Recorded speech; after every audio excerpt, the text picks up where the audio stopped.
Opening prayers.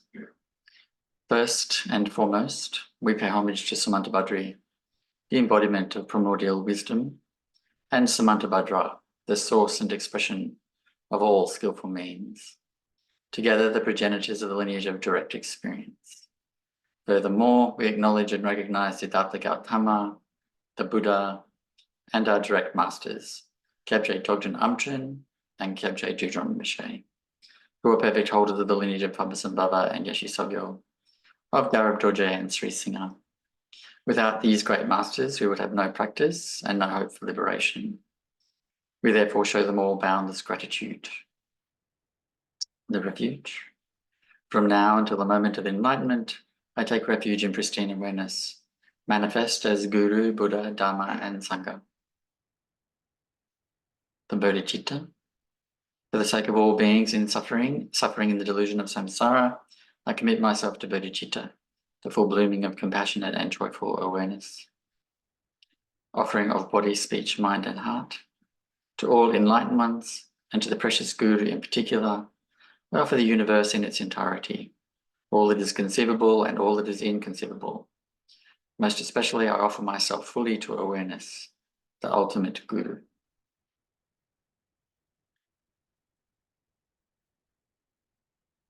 Okay, so thank you again, everyone, for being here. We're going to be talking about a teaching by Kyabje Dudjom Rinpoche, which is called The Play of Thought.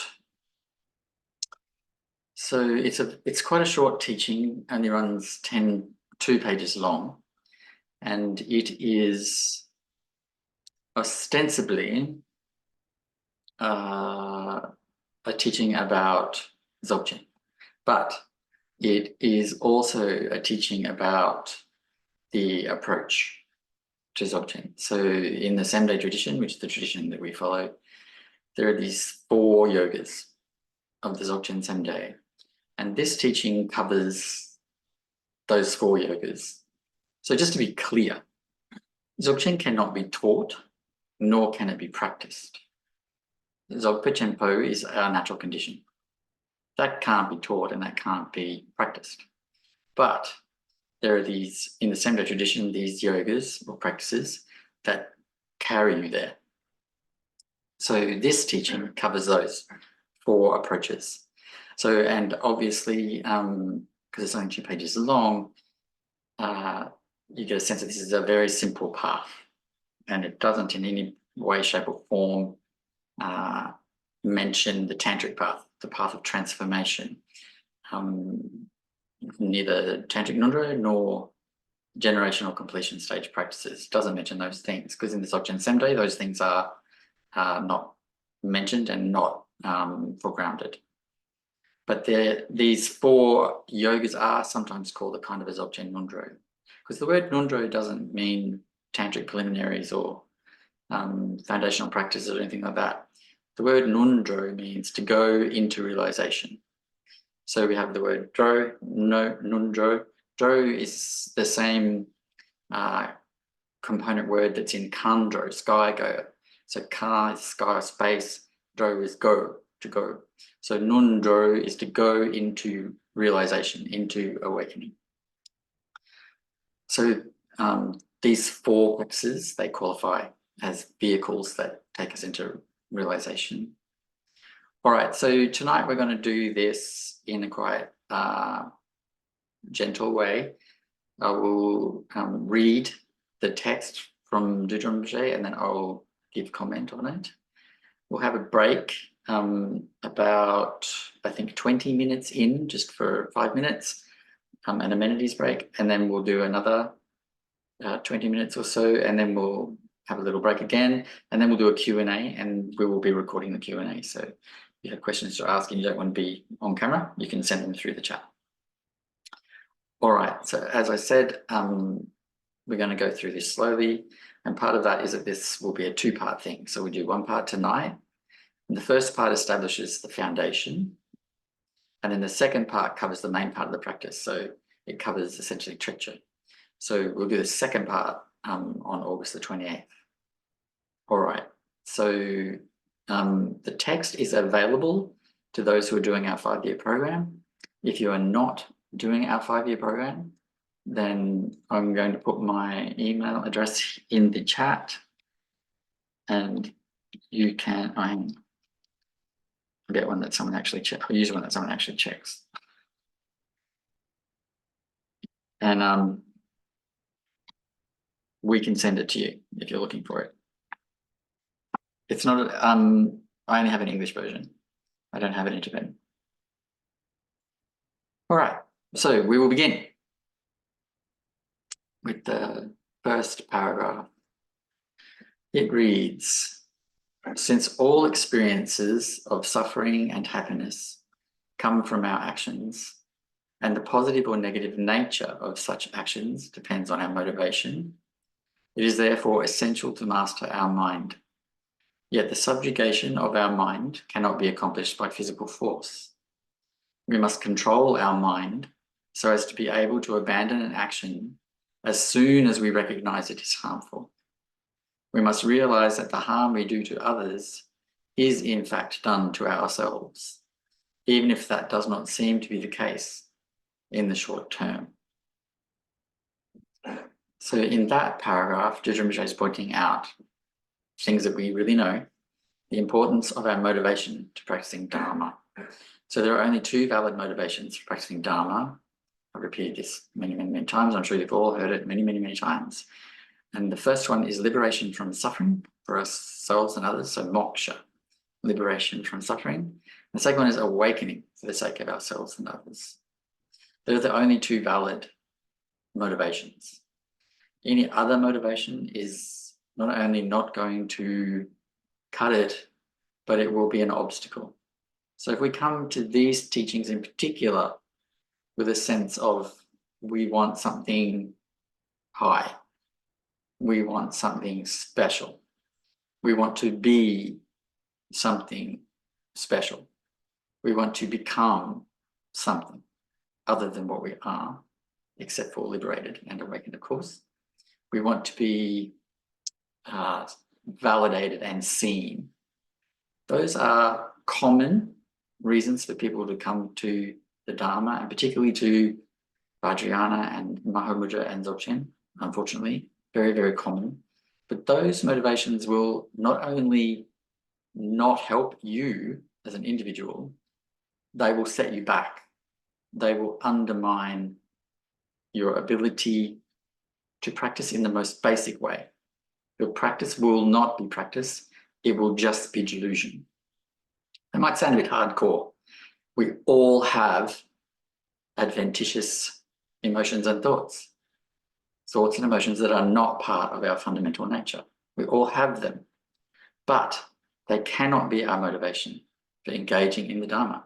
And if that is our motivation, we need to stop and take a good hard look at ourselves and work first on, the basics. And I'll cover those in a minute. So towards the end of that paragraph, Dudjom Rinpoche says, we must realize that the harm we do to others is in fact done to ourselves, even if that does not seem to be the case in the short term. That is a more profound statement than it seems.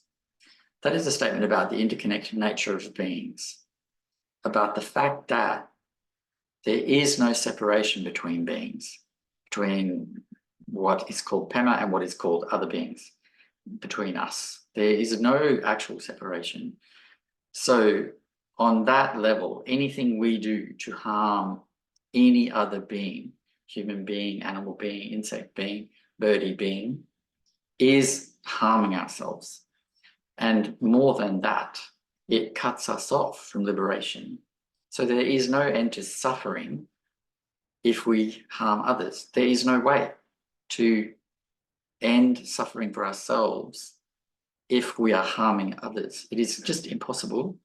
And therefore, if there's no liberation from suffering, which means we are still mired in the 5 hindrances, basically, negative emotions, we cannot awaken.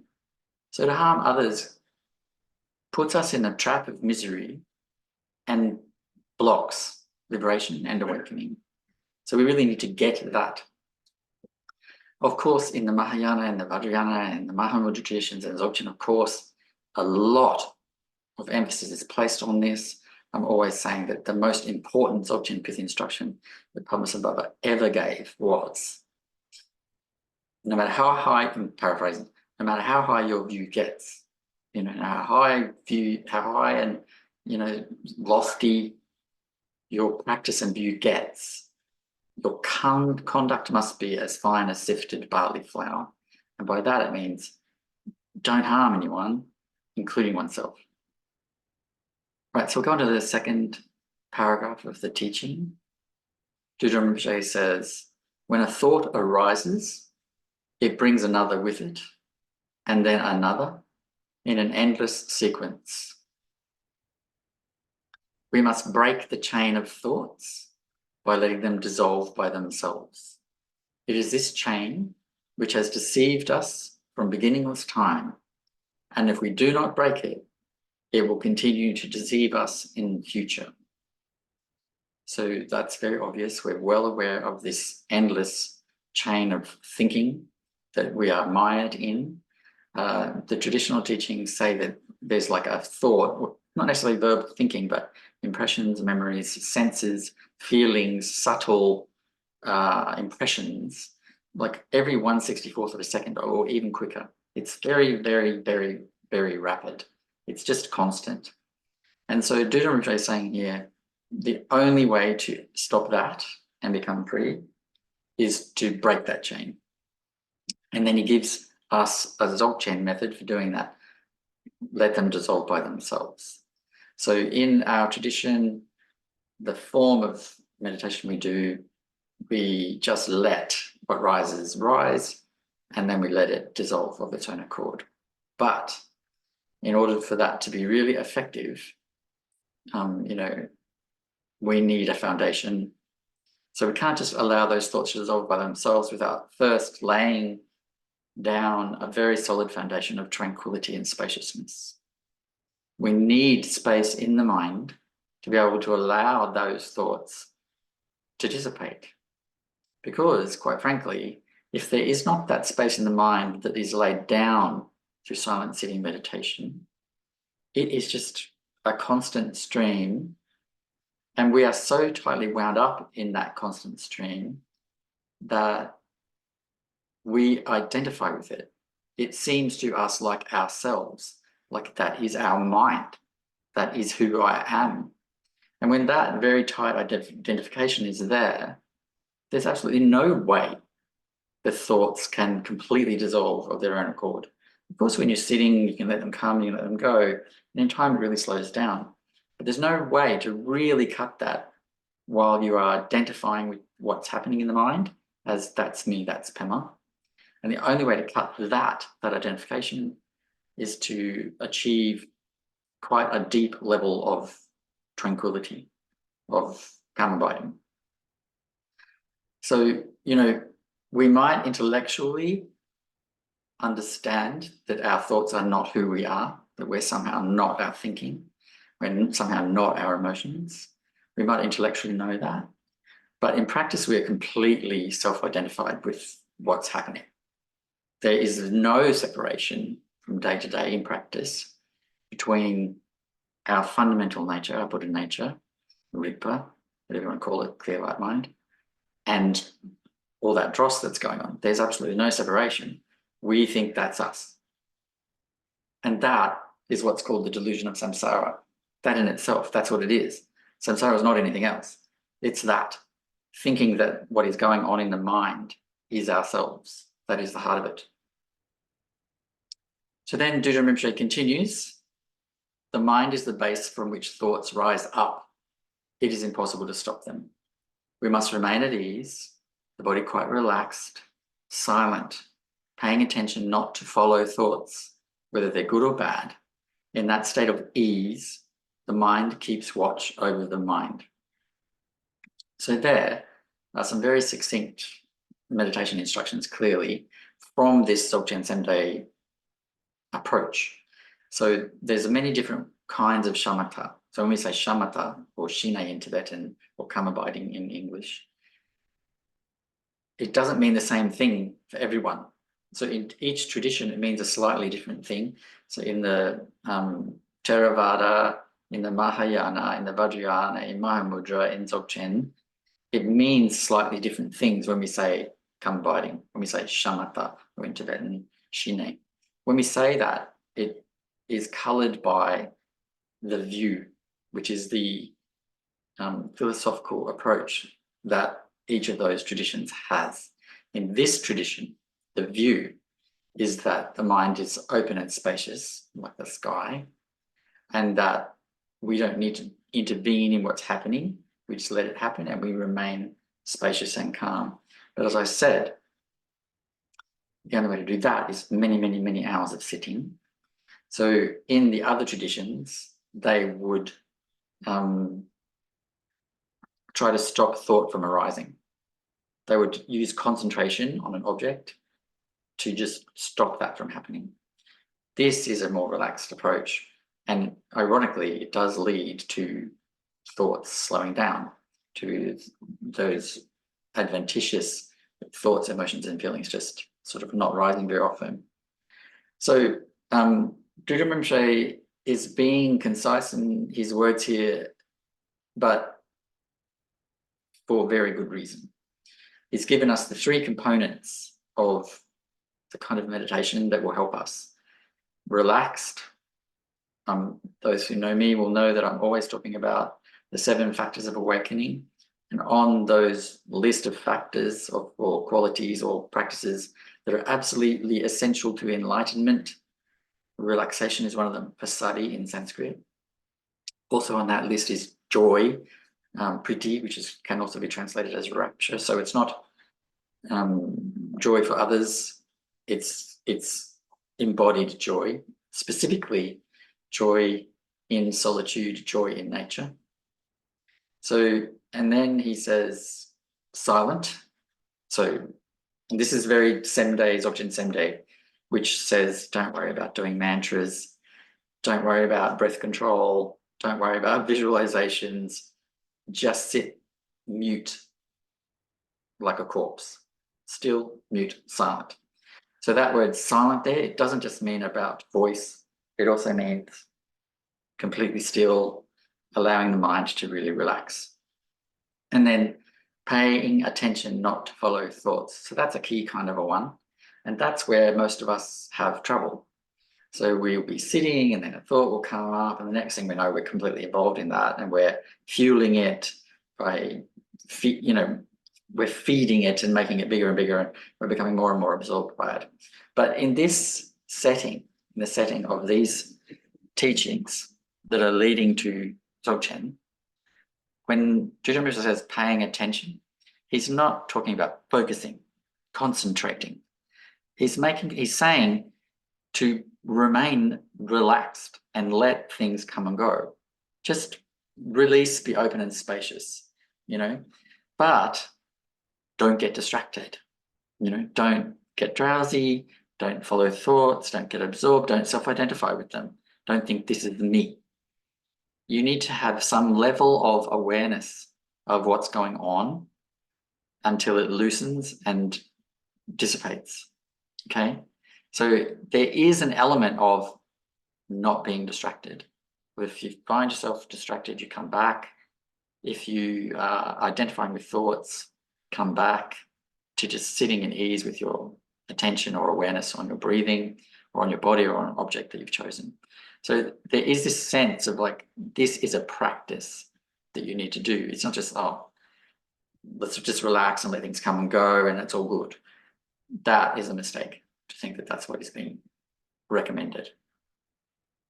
Dudjom Rinpoche continues, if we remain in that state of tranquility, making no effort whatsoever to restrain our thoughts of the past or the future, we experience a tranquil clarity, which is similar to an ocean without waves. The mind resting in the mind is known as nepa, abiding. So here, it's very clear here that to be able to sit with a calm mind, an ocean without waves. So not a lot of thought coming, not a lot of emotions, not a lot of feelings and sensations. Calm, tranquil, right? It is a good thing. So a lot of times with this sort of tradition, you hear people going, oh, you just let things rise and they're all embraced by river. That is, of course, technically true. But without this as a foundation, to be able to abide in tranquility, in quiet nepa, where the mind is like an ocean without waves. So that's without thought, without thinking, without feeling, without sensing. Okay, it's just quiet, you know. Even though earlier, Dudjom Rinpoche said, of course, you can't stop thoughts, but they will really, really relax. They'll be very few and far between, and they'll be very sort of tiny, weeny, subtle, just vague impressions, you know, not full-blown thoughts. Okay, so ironically, not trying to quieten the mind, so in other traditions, they'll try to cut thought off, stop it, bang.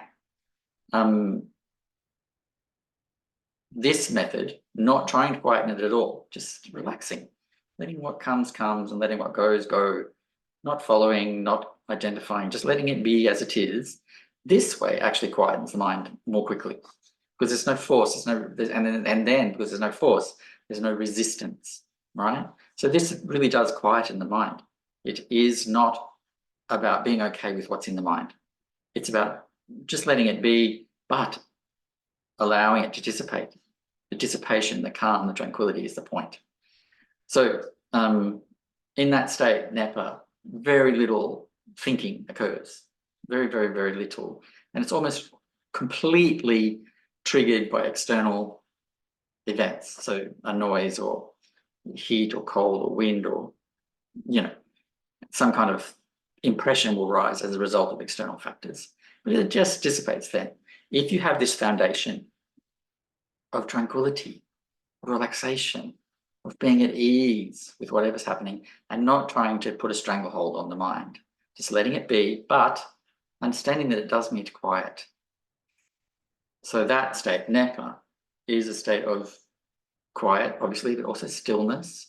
There's very little going on in terms of thought, but also peace. There's contentment. There's also joy, you know, but it is generally the only metaphor that really comes close to describing it is an ocean without waves. It is just vast, bottomless, serene, cool, you know, a very good thing. So Dudjom Rinpoche then says about this nepa, abiding in what? Abiding in what? Abiding in stillness, in tranquility, in peace, in relaxation. He says about this state of nepa, abiding, let the mind in that, leave the mind in that state like a clear lake, no turbulence, no stuff floating around in there, just clear. On its motionless surface, a change then appears, like a soft breeze rippling the surface of the water. This is called movement. And if we allow ourselves to be carried away by it, we shall go astray, as previously explained.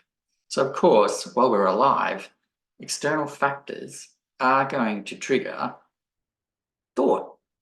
A sound will happen, a bug will land on us, even the very subtlest impression of, oh, the bug's there, that physical feeling of it, that is categorized as thought. So that, of course, will happen, but you just let it be and don't get swept away by it, because if we are swept away by it, you know, we're back to the beginning. So although periods of non-thought will occur, this is just me talking, not Dudjom Rinpoche, although periods of non-thought will occur, if we have practiced shamatha enough, the mind will still throw up thoughts because of those external triggers I've been talking about. And by thoughts, we mainly mean verbal thinking, like we're really mainly talking about verbal thinking, but we're also talking about emotions, feelings, impressions, that kind of thing, anything that might rise in the mind. So all of that is called thought, and all of that is called movement. And so the first stage, the first of these 4 yogas of Dzogchen Semde is this sitting in tranquility, abiding, nepa, which is done through simple silent sitting, without tightness, with relaxation, with joy. Okay, so it's important to understand, I think, that when Dudjom Rinpoche is talking about thoughts, and when we're talking about thought in general, in this context, in this context, we're not talking about in Theravada context, a sutra context, we're not talking about in the Mahayana context, we're not really talking about the Mahamudra context, though there's some overlap. In this Dzogchen Semde context, when we talk about thoughts, Dudjom Rinpoche is not talking about, and the gurus are not talking about the 5 hindrances, right? The 5 hindrances should have been removed before we get to this point. So the Buddha in many different sutras makes it very clear the 5 hindrances need to be addressed first, right? And we may not completely deal with them, but they need to have been pacified significantly. So when Dudjom is talking about, there's movement, it's not the 5 hindrances that are moving. By this point, they're gone, or so diminished that they're a bare ripple on the surface. So if you're not aware of what the 5 hindrances are, they are sensory desire, which means to seek a pleasure through the senses, so sight, sound, smell, taste, and touch. So that is, pursuing food when you're not hungry, pursuing drink when you're not thirsty, pursuing sex when you don't really need sex, pursuing any kind of sensory pleasure, beyond what's needed or necessary or normal, It's not to say that eating, drinking, smelling, all these things are bad. It's just, if it's something that is pursued, rather than just embraced as it is, as it arises, then it becomes a hindrance. So the second one of the hindrances is ill will. I won't give you the Sanskrit words for these or the Tibetan words for these because I don't think it's helpful knowing those words really actually. But ill will is to feel anger, hostility, resentment, hatred, definitely, bitterness. So that's ill will. And those things need to be dealt with before we can get to this point where the mind can be at peace, where we can let thoughts and things rise and dissolve. If we think that we're letting everything just dissolve by itself and we still have irritation, anger, lust, resentment, then we're kidding ourselves. The third of the 5 hindrances is sloth and torpor, which means to have, not much interest in Dharma. And if you practice Dharma, you don't put much effort in. And if you're, and when I'm talking about practicing Dharma, I mean the 3 of the baskets, the meditation, the wisdom practice, the sila or ethical practice, and the, understanding the basic concepts, those 3 things. So, when we're attending a teaching, we're not paying attention. If it's an online teaching like this, we're in the chat, chatting with each other, we're answering texts, we're on Facebook at the same time. If it's about sila, ethics, conduct, we don't really put everything in to our compassionate actions. It's all a bit reserved and a bit careful and a bit safe, So that's sloth and torpor. We're not really engaged. And then number 4, restlessness and worry, which sometimes is translated just as anxiety, because anxiety is restlessness and worry. But really the reason that's a problem is because there's an inability to calm the mind and focus one's energy when one has anxiety or restlessness and worry, the combination, restlessness and worry. So, meditation, sitting meditation of other kinds, not this kind, can actually irritate the anxiety button. It can actually make us more anxious, particularly body scan type mindfulness practices, very rigid shamatha where you have your object and you can't be distracted from it, you must absolutely focus, any kind of concentration, trying to visualize things and do mantras and all this stuff, they actually can provoke anxiety. This form of meditation does not, because it's just about letting things be and relaxing first, you know. So that's not really a huge problem here in this environment. Number 5 of the 5 hindrances is doubt. And when they're talking about doubt there, they're talking about lack of conviction or trust in one's own Buddha nature and one's own ability to achieve liberation from suffering and one's own ability to awaken. That is a major hindrance. If you think you cannot awaken, you cannot be free of suffering, you can't even practice. That must be dealt with first. And of course, also doubt in Buddha, Dharma, or Sangha undermines practice, and you can't really get anywhere with it. So when Dudjom Rinpoche is talking about, you know, in these Dzogchen teachings, when they're talking about thought rises, movement, you know, they're not talking about this stuff. This stuff should have been dealt with already. This stuff should not be rising strongly at all, if at all, by the time you get to this kind of practice.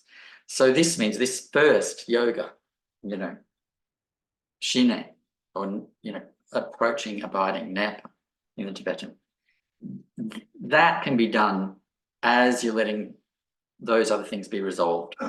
So, but you can't get to the point where, you know, you're allowing thoughts to self-liberate or whatever, you know, practicing trekchö or Togyo or anything, if these hindrances are strong. We just cannot. It is impossible. I know that sounds like a bit of a bummer, because this is who we are right now. The 5 hindrances is who we are right now, you know. So we have to really be, you know, kind about that fact about ourselves, but also don't fool ourselves. If there's anger, if there is jealousy, if there is resentment, if there is envy, if there is greed, if there is self-loathing, we're not ready to practice yet. So we have to do this shine, come abiding, first. It has to be done. And these things can actually be dissolved through that process. But this, when shine transforms into these other yogas, you know, because they transform naturally as we just continue to do them. The outer form of it looks much the same in all of these 4 yogas, you know, really much the same. Postures are the same, attitude is much the same. There's a slight difference in each one, but it's not a major difference. It's really about view that is the difference, and about where the awareness is placed. But, you know, it really, the first one, we have to get through this, you know. We have to really have a calmer mind. We have to be able to sit in peace and tranquility. We have to be able to do that. And we have to be, you know, relatively free, I'm not saying completely free, but relatively free of hatred, you know, of rank lust. I don't know why that always makes me laugh. Of anxiety, relatively free. And certainly, definitely free of self-doubt and self-hatred, self-loathing. They have to be gone. They have to be gone.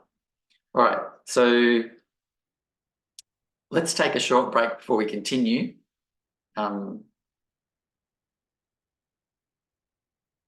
will just...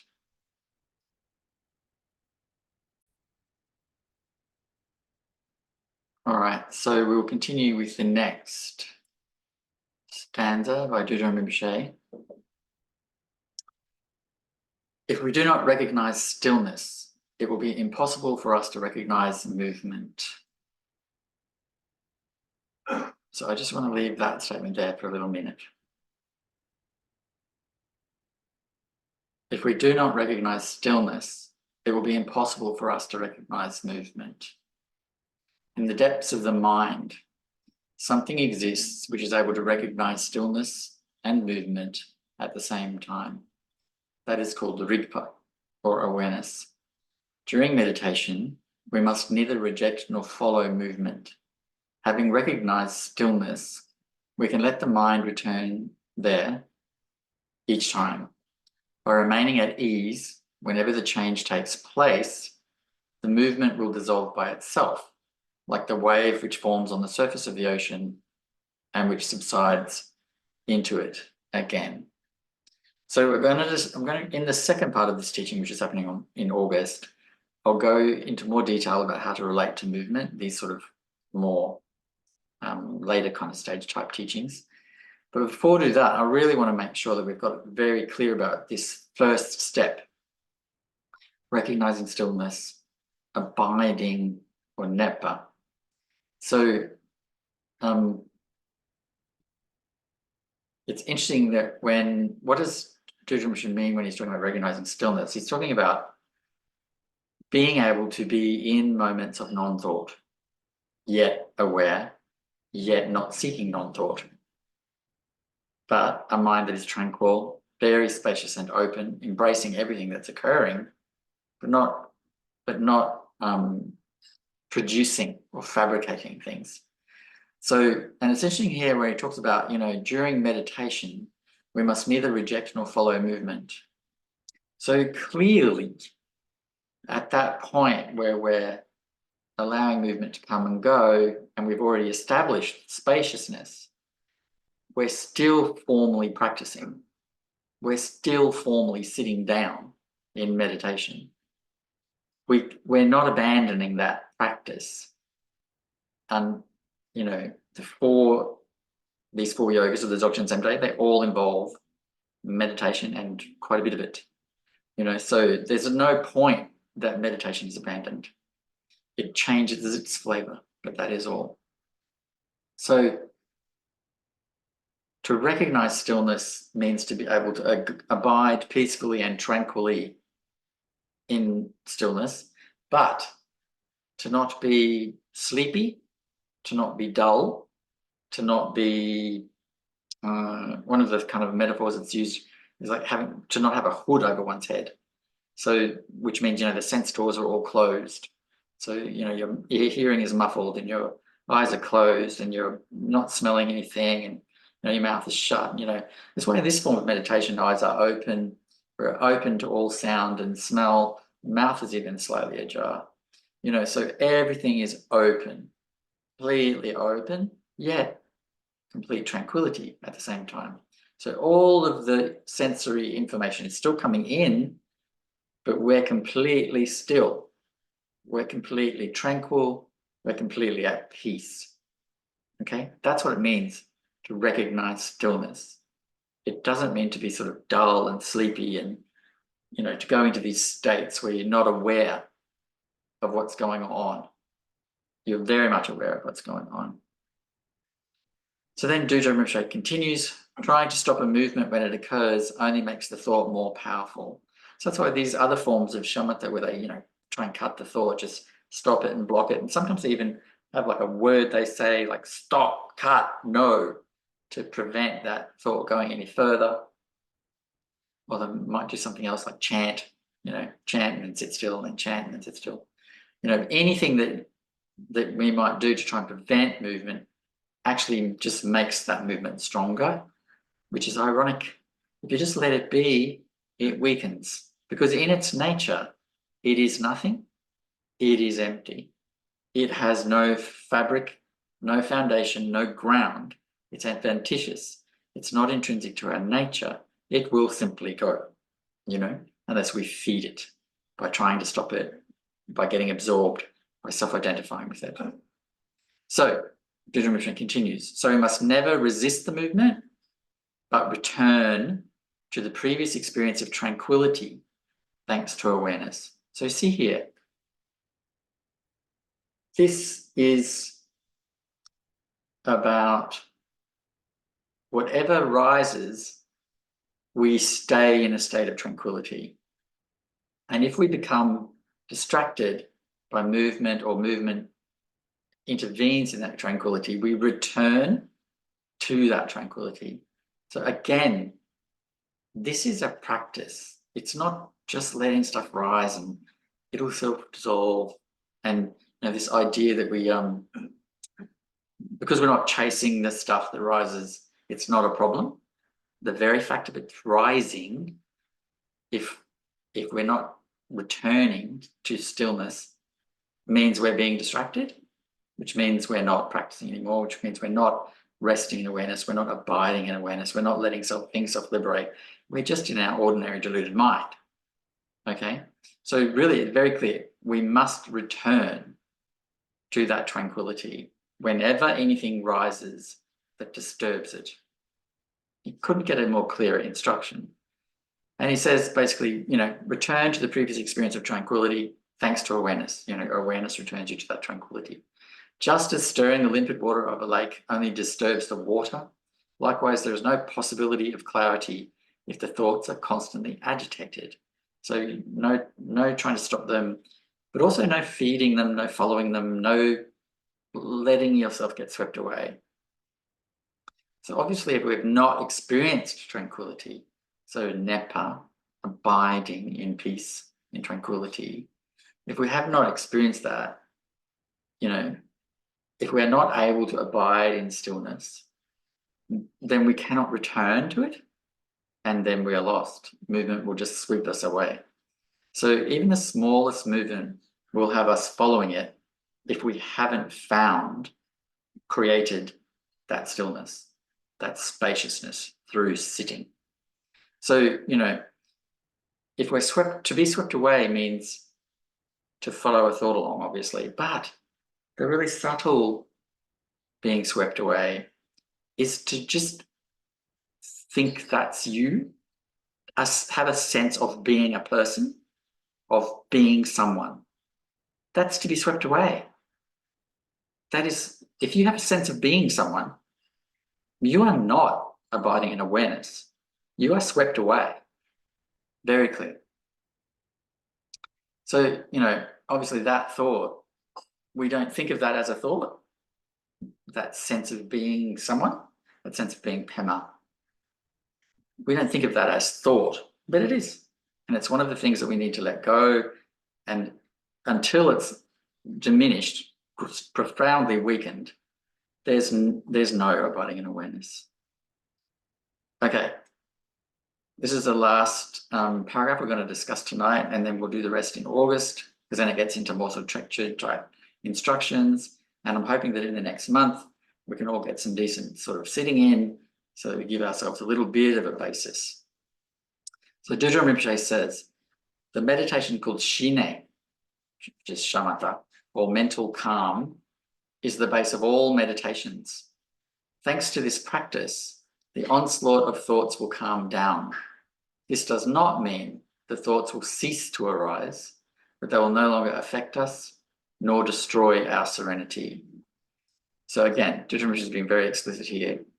Shamatha or shine is essential to Dzogchen practice, and we can't abandon it until we're able to abide in tranquility without ever being swept away by the waves of thought. Things will rise. As I said, bug lands on hand, awareness goes to bug and hand. That's movement, right? But we're not swept away. But, verbal thinking, that's to be completely swept away, and to feel I am Pema, I'm a person, I'm a being, I'm sitting here, I'm experiencing Rigpa. That's actually literally samsara, the delusion of samsara. So if we are not able to abide in tranquility or calm without ever being swept away, then we just fall into the delusion of the self, which is samsara, So it's very, very clear. Dzogchen is not transcending shamatha or shine. It is not leaving it behind. It is founded on it. It is the first of the Dzogchen Semde yogas. It is essential. You will hear in this toxic spiritual supermarket we're in, where everyone's you'll hear people say the opposite. There's no point doing shamatha, you need to do blah, blah, blah, resting in awareness. But that's, and without that spaciousness established by shine, by shamatha, calm abiding, or nepa abiding, there is no resting in awareness. There is none. That is a joke. It's a joke. It's just the mind doing its thing, and you're completely with it. So long as you feel that you're someone, that's the key, the indicator. I need to do more shamatha. Very clear. All right. Now, having said all of that, so the Dzogchen Semde tradition is very much about these 4 yogas, right? Shine being the first one. We'll talk about the others in the next session. But there is in the Dzogchen tradition a powerful shortcut, right? So this tradition takes a lot of effort, even though it's effortless effort. It's to be at ease takes effort, you know, and time, right? A lot of effort and time. There's no way to do this in a few months or practicing once a week or something. It's daily practice, you know, of a significant duration for many years. Like, that's the reality of it. So, but there is a very super fast track, and that super fast track is Guru Yoga. So, you know, Guru Yoga is very unpopular these days because, you know, good reasons, sometimes good reasons, but it doesn't need to be what is presented as Guru Yoga out there. Guru Yoga is a meditative practice that's done on the cushion. It's not following some person of a certain ethnic persuasion around and doing whatever they say. It is not giving up one's autonomy, creativity, critical thinking. It is not that. It is a meditation practice that's done on a cushion.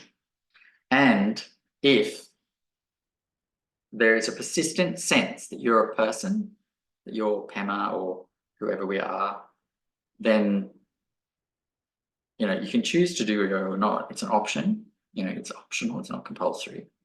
But if you have this sense of being a person, then you are, you know, your practice is outer Guru Yoga, not inner Guru Yoga, not secret Guru Yoga.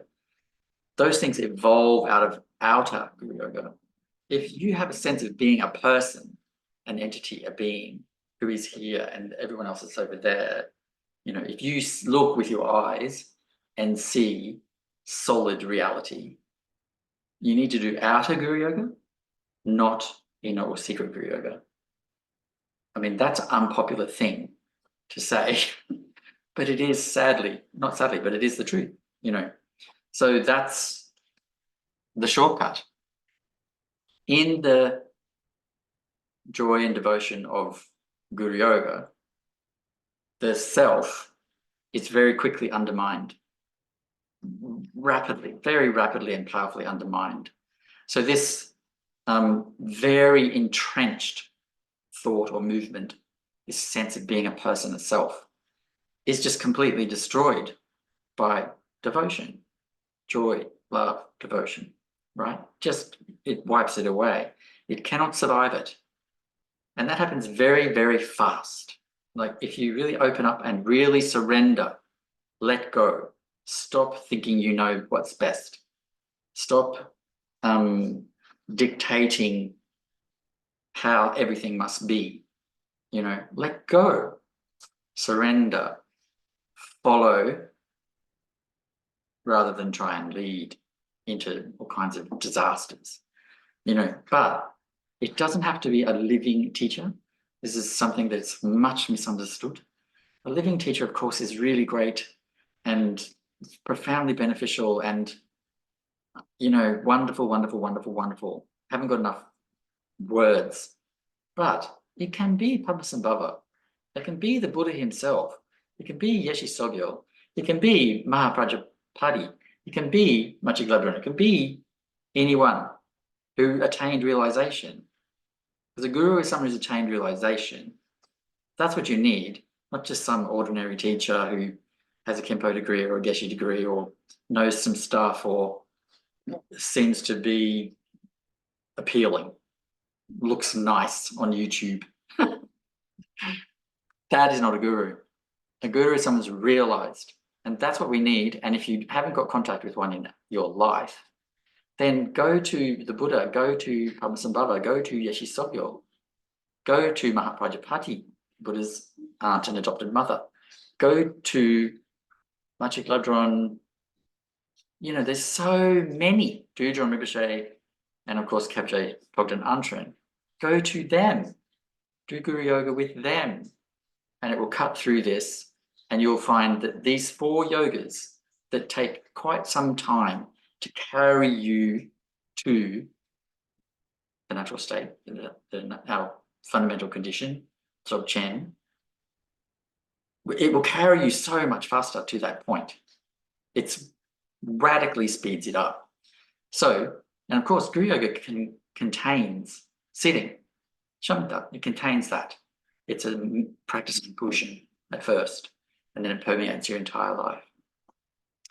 So that's the only shortcut that there is, unless you're able to release your heart into boundless love for all sentient beings, you know, and, you know, that is not a common quality, you know, at all. So let's take stock. We want to abide in our natural condition, because to not abide in our natural condition is suffering. That is samsara. That is misery. We want to abide in our natural condition. Of course, which means what? Which means we want Dzogchen. Of course, but we need to be real about where we're at, what we need. So these 4 yogas, we need them, right? And if we want to do this fast, we need to combine them with devotion, Guru Yoga, to Shakyamuni Buddha, Papa Yeshi Sobyo, Kabje Dudjom Rinpoche, Kabje Tolkien Armstring. Those are my preferences. There are many others, of course. And don't be half-hearted about it. Really dive in. Really try. And you will be free. You absolutely will be free. It is a guarantee. Buddha has guaranteed it. Papa has guaranteed it. Yeshi Sobyo has guaranteed it. It's a guarantee. If you do this, you'll be free. I'll just say one last thing about these 4 yogas of the Dzogchen Zenbei tradition. They're in complete alignment with the Sutra tradition, the early sutras, and they're in complete alignment with the Mahayana tradition, and they're in complete alignment with, obviously, Dzogchen and Mahamudra. So whatever your Dharma home, Theravada, Mahayana, Vajrayana, Mahamudra, Dzogchen, this will work for you. It is good to simplify one's practice life so that we're not doing 100 million things and being distracted and partaking in the spiritual supermarket, but you can do it inside any tradition. All right, we'll have another couple of minutes break and then we'll do a Q&A. Thanks, everyone. I'm going to record the Q&A, just so you know. So we'll have maybe 2 minutes break.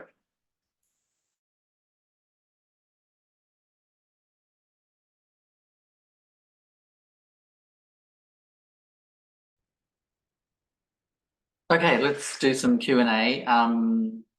We've got about 20 minutes for Q&A, so I probably won't be able to answer every single question. If you don't want to have your image or voice on the recording, just put your question in the chat.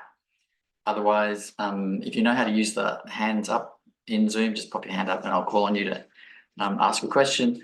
Otherwise, just try and jump in if you don't know how to use the hand function. It always takes a little while for people to think of something to ask.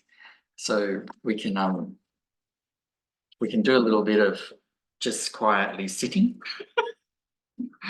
while we wait for that to happen.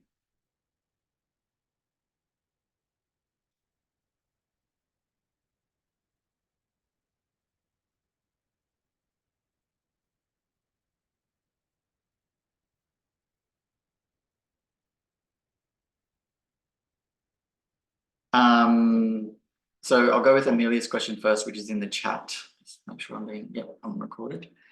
When you get swept into the ocean, how do you get back to stillness? Okay, so it's really interesting, you know, once you have been in stillness, you can quite simply just return. So the technique is very simple. It sounds like it won't be strong enough, but it is. The technique is, okay, relax, So you can do a little bit of a breath and a relax, and then you just, reopen all of the senses.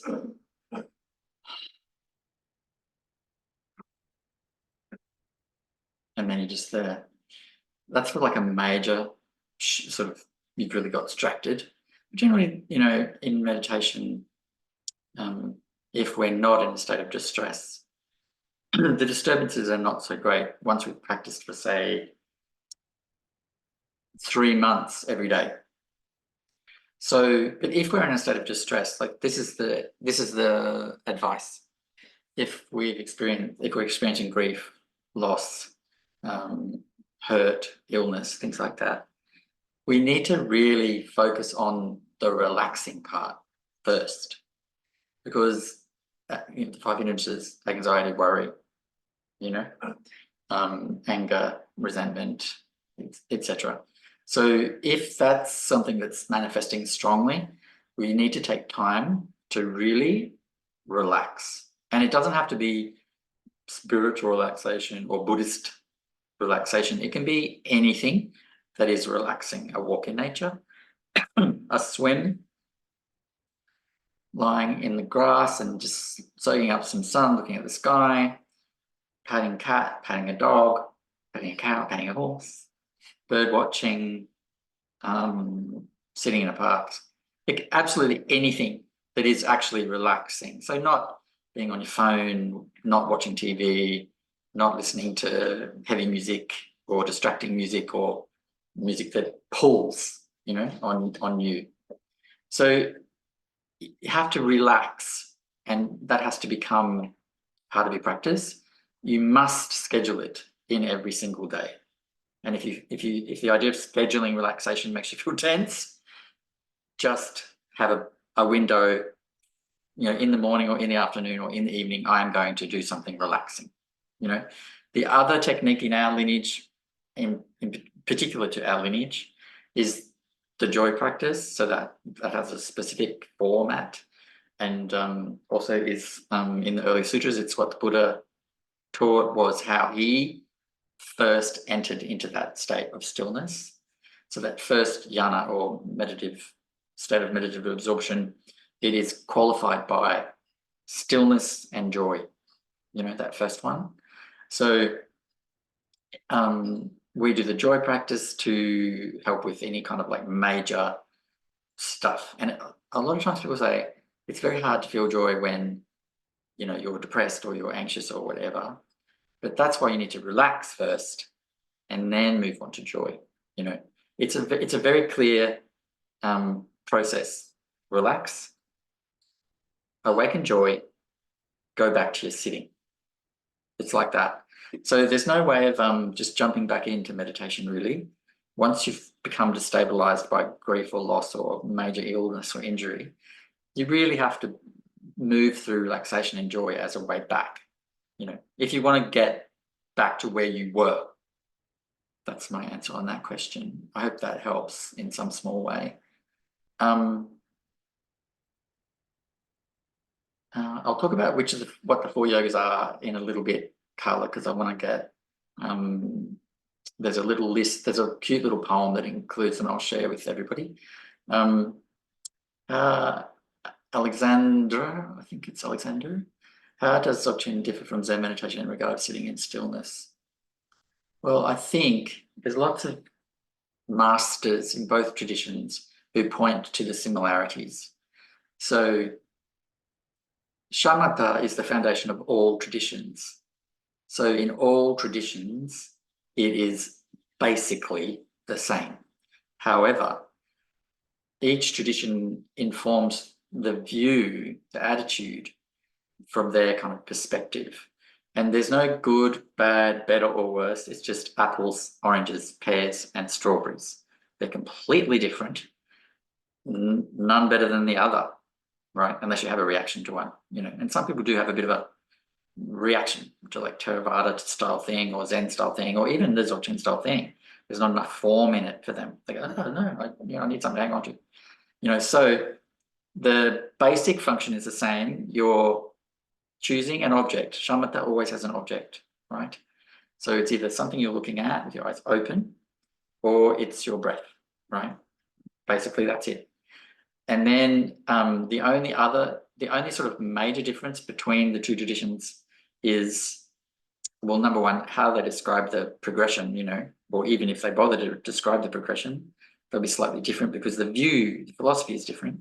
But the general attitude for, in this tradition, Dzogchen and essence Mahamudra, is just to be totally relaxed, not uptight, no rigid concentration, all sense doors open, heart open, open to everything, but not hanging on and not being swept away. So standing your own ground in complete ease, you know, it's a very relaxed, joyful kind of thing, as opposed to sort of, I'm not saying Zen is like this, but some Zen traditions can be a bit tight and sort of focused concentration and quite strict, you know. We're very relaxed. We even take breaks in our meditation sessions because in the breaks, we maintain our awareness in whatever we're doing off the cushion. And that helps us when we go out into life to maintain awareness while we're out in life. And when I say maintain awareness, I'm not talking about the Dzogchen phrase, abiding in awareness. I'm talking about just in a very fundamental, relaxed, mindfulness kind of a way. You're just gently aware, not constricted or tight, just gently aware of what you're doing and being relaxed and letting go and being open, you know? So I think fundamentally the same. View or approach is a little different. But I think some people benefit from doing things a little bit more disciplined, and then be relaxed, loosey-goosey, and then a little bit of discipline, and then relax. Some people really benefit from that, you know. It's whatever works. How do you know it's working? Less is rising in the mind. Heart is opening. You're feeling joyful and loving, and this sense of being a person in a world that is solid and real, it starts to loosen up, you know. That's how you know it's working, you know. But really, the main indicators that it's working, apart from the, you know, the cessation, the not complete cessation, but the settling down of the thought, joy, love, compassion, ease or contentment or equanimity. Those are the guiding lights of our practice. That's what shows us our practice is working. Nothing else. Non-dual states, periods of non-thought, visions, those are not reliable indicators. The reliable indicator is joy, love, compassion, ease, contentment, or equanimity. Okay. Can Guru Yoga be viewed as a Dzogchenification? That's a fantastic word. Of Yidam practice? It depends how you do it. In this tradition, I would say no. So in some traditions, they make Guru Yoga into a whole thing, a whole sadhana with dozens and dozens of opening prayers, huge liturgy, massive visualization, all of the lamas in the refuge tree, and then all this, and then all this closing prayers and dedications and protector prayers, and all, it just becomes like a 4-hour thing. The Guru Yoga practice I used to do, I think used to take, I mean, if I was really doing quickly and no one else was with me, 2 hours. But if other people was there and I was adding a sog in, 4 hours. 4 hours, you know. But really, the essence of Guru Yoga is this simple phrase, Lama, be with me now. And just think, picture, bring to mind the Guru, Buddha Shakyamuni, Padmasambhava, Yeshe Sogyo, Dudjom Rinpoche, Dudjom Rinpoche, whoever the Guru is, just think, Lama, be with me now. And just surrender, open up and let go. You know, and there's instant joy and peace. That's one line, one sentence. And you think of your Lama. It's really not hard. It doesn't have to be hard, you know. But in some lineages, they do all this, yes, I would say Yidamification of Dzogchen, the other way around, you know, or Hinduification of Dzogchen. Because let's face it, tantric practice is in tantric Buddhism the same as in Burn and the same as in tantric Hinduism, some lineages of tantric Hinduism. It is the same process, same sorts of visualizations, same like the use of mantras, all this stuff focused on getting cities, powers, right? And magnetizing worldly things, wealth, power, influence, health, you know. So it's really Hinduification of Buddhism, really. And also, of course, the deities are the same. Most of those deities are the same. We call them by a slightly different name, but they're the same deities, you know, except for a handful. The Buddhist tantric deities are the same as the Hindu ones. The very, very, very popular heart practice of the Dudjom, of course, Troma, Nakmo, that's Kali. Same as in tantric Hinduism. Okay, so I think to repeat, if you do Guru Yoga as this sadhana practice, you know, with all of this stuff, bell ringing, torma making, drum banging, vibrating, trumpet blowing, really elaborate visualizations, mantras, yes, that's a Yidamification of what it really should be. You know, in Tibet, not that Tibetans are better at this than us, but they just have a longer history of it than us.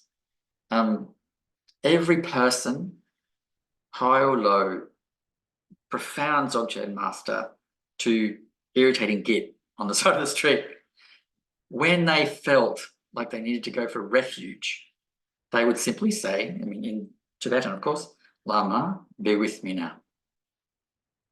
You know, slightly different version, but essentially the same thing, calling the Lama to mind and going for refuge and surrendering, letting go, giving up, you know.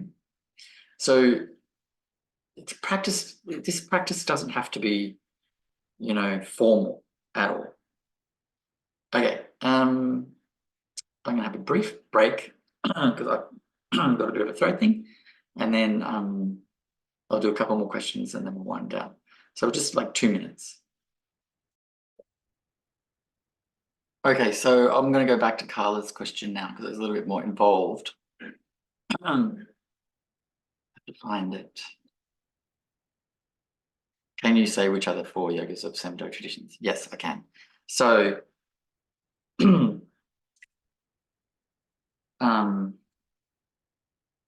okay. So, because the Dzogchen Semdo tradition is not Tibetan, there are the original language in which Dzogchen was taught. Well, you know, can't teach, can't practice Dzogchen, but the original language in which the Dzogchen texts were laid down was the language of Odayana, which was similar to Sanskrit, but not Sanskrit. And so we have sort of Sanskrit-y words, that Odayana language sort of words, when it traveled out of Odayana, they sort of Sanskritized the words. And then when it went to Tibet, they Tibetanized the words. And obviously now that it's come to the West, those words now are in English, French, Dutch, German, Russian, Portuguese, Czech, etc.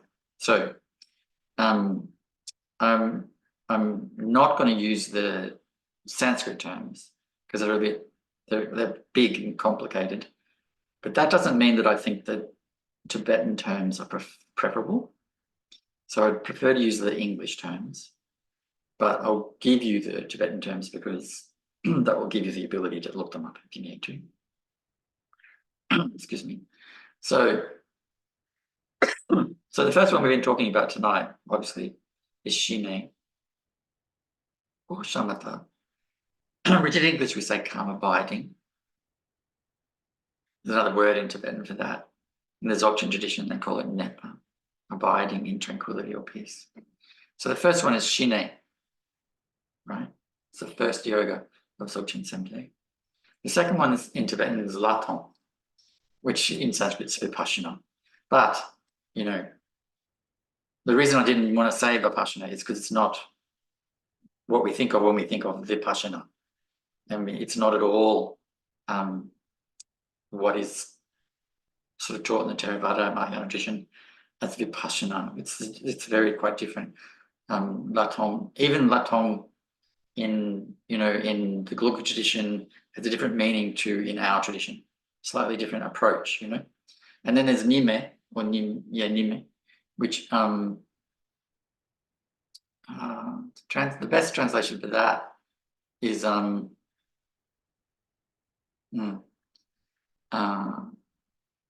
absolute equality, I suppose. And then there's lundrup, which lundrup's a common word. You see in the Dzogchen tradition, it means self-perfection, spontaneous self-perfection. So, but those words, they don't really give you a sense of like how to do it. So we'll discuss that in our next session. And I will, because it's, these sessions are not really very long. So I will do a whole series, I think, on these 4 yogas, and we'll go into the latter 2 in much more depth, because we're going to cover the first 2 in quite a bit of depth in these 2 talks. But also the other thing is, what you need to understand is that these 4 yogas, each one evolves from the preceding one naturally. So you can be given instructions and things about how to do it clearly, obviously. But, they just evolve naturally. So at some point, your practice shifts by itself, and your awareness is now on a slightly different object, if that makes sense. Or a certain experience comes to the front and the others are still there, but they recede a little bit. So it's about a natural sort of thing, rather than going, I'm going to do these 4 yogas and I'm going to do them in this amount of time. And, that defeats the kind of the whole attitude of being relaxed and natural and resting in our fundamental condition. So what I will say about those things is,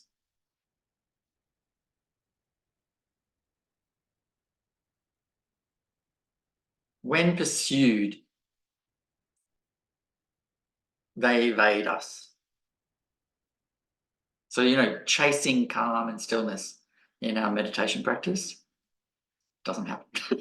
You just need to relax and it will happen. Likewise, in latong, or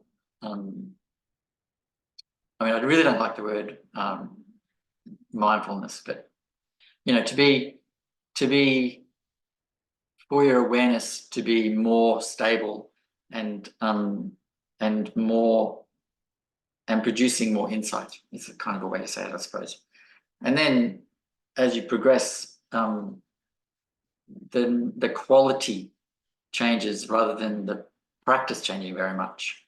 So it's really about this natural kind of progression rather than do this thing. It's not like the 6 yogas of Naropa or the 6 yogas of Niguma at all. It's not like do this thing, then do this thing, then do this thing, then do this thing. It's natural, and we just do it until it changes, if that makes sense at all. Okay. Any other questions?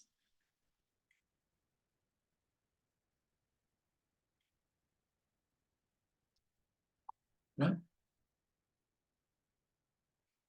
All right, we're 4 minutes out from closing, so we can, I'll just give a minute just in case someone comes up with a question. And then we'll do our dedication, which is very brief, and then we'll proceed. So I'll just remind you that the next part of this is August the 28th, and same time on Zoom. And we'll then move on to that. And the other thing I want to say about the next lot of stanzas it really is sort of like, it is Shine, it is Latong, but it's also Trekche. So it also opens that door as well, this teaching. The recording will be probably on our 5-year program pages. I will send out an email, I think. I'll ask Jamming about whether or not he'll go outside the group. That's not my call. All right, everybody, we'll do the closing. Oh, Jamming's providing a last minute.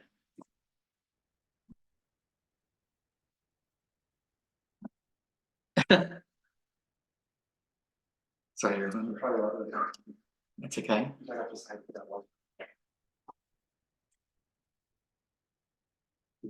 Oh yeah, okay. This is a very good point. So when I was talking before about, there's this saying that Jetsama Tenzin Palmo likes to repeat.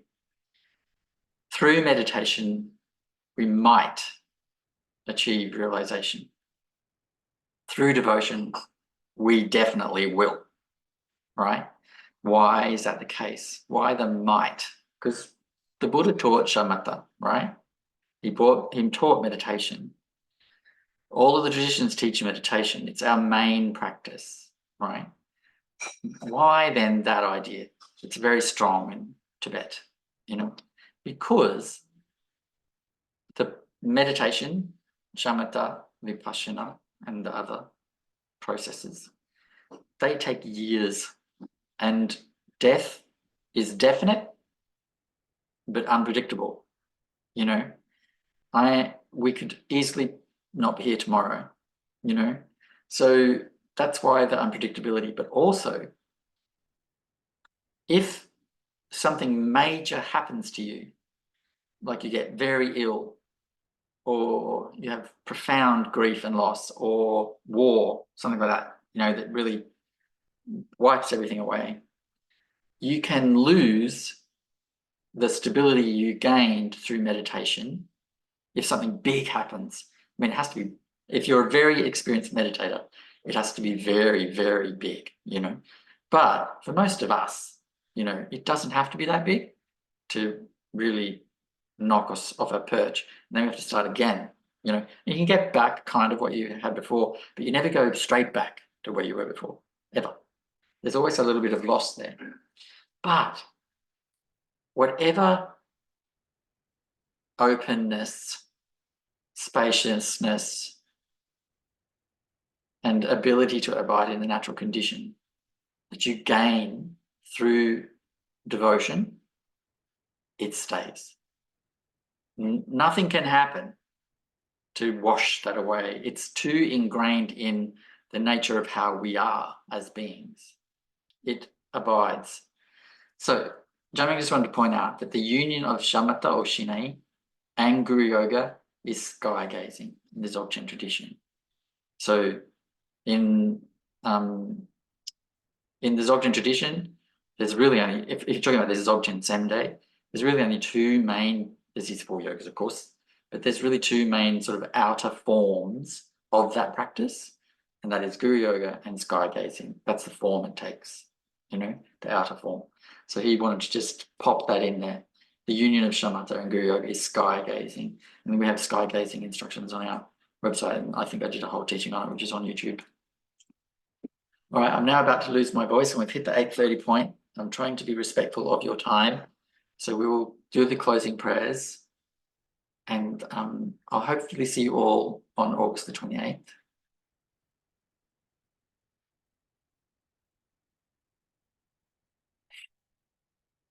So the closing prayers at the bottom there. Dedication on behalf of all beings. By this effort, may all beings be free of fear, sorrow, and pain. May all beings know wellness, tranquility, and love. May all beings abide in the perfect bliss and equanimity of their ultimate nature. Om Ahum.